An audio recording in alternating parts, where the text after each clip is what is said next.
Welcome to Jay's Grass-Fed Blizzard. Jay's Grass-Fed Garden.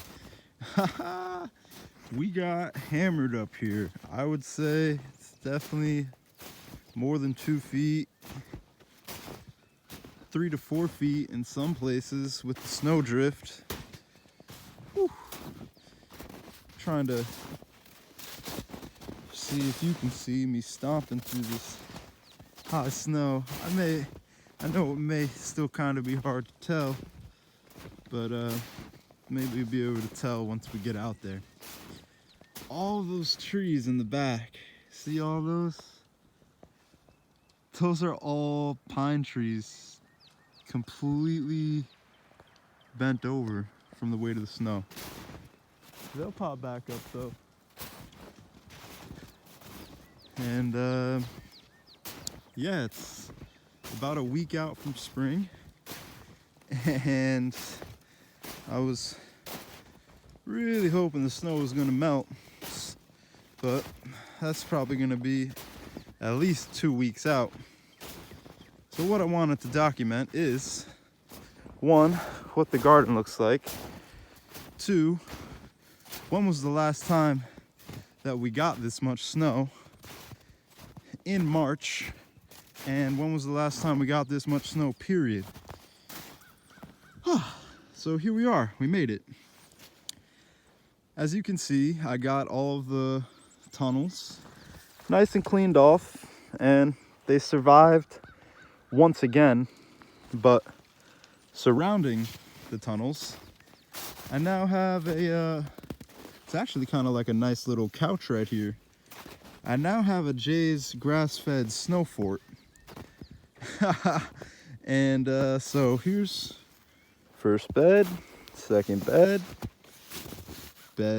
I planted to carrots during that last thaw we had.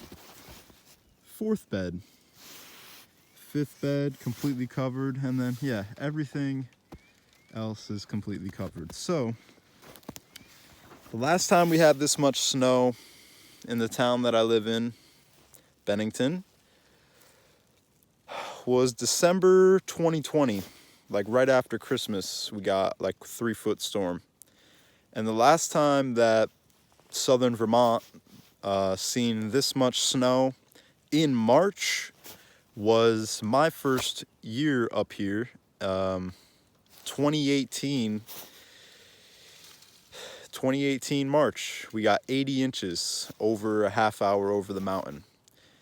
And they got over 4 feet in that town that I'm talking about.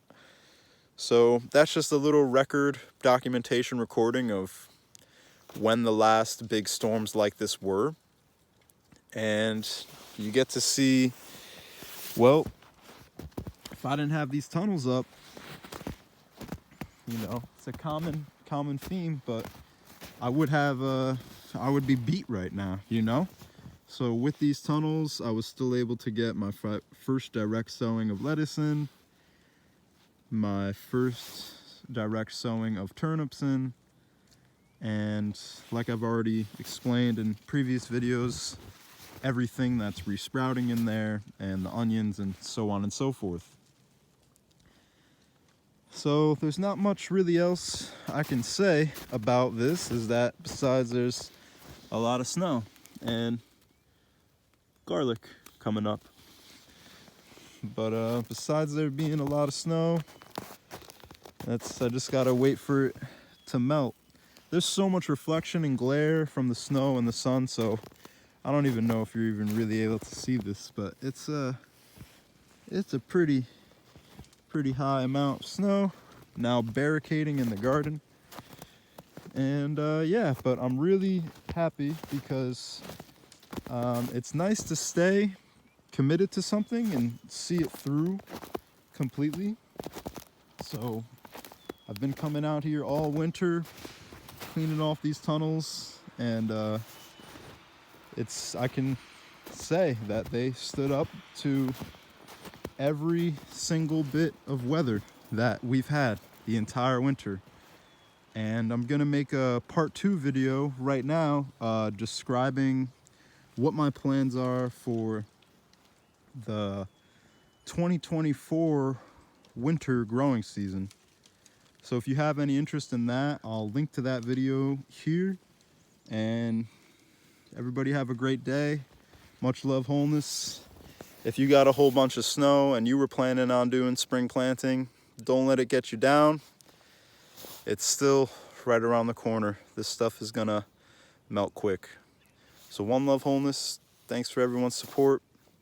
Let me know if you have any questions, concerns, ideas, and leave them down in the comment section. So one love, Wholeness. See you on the next one.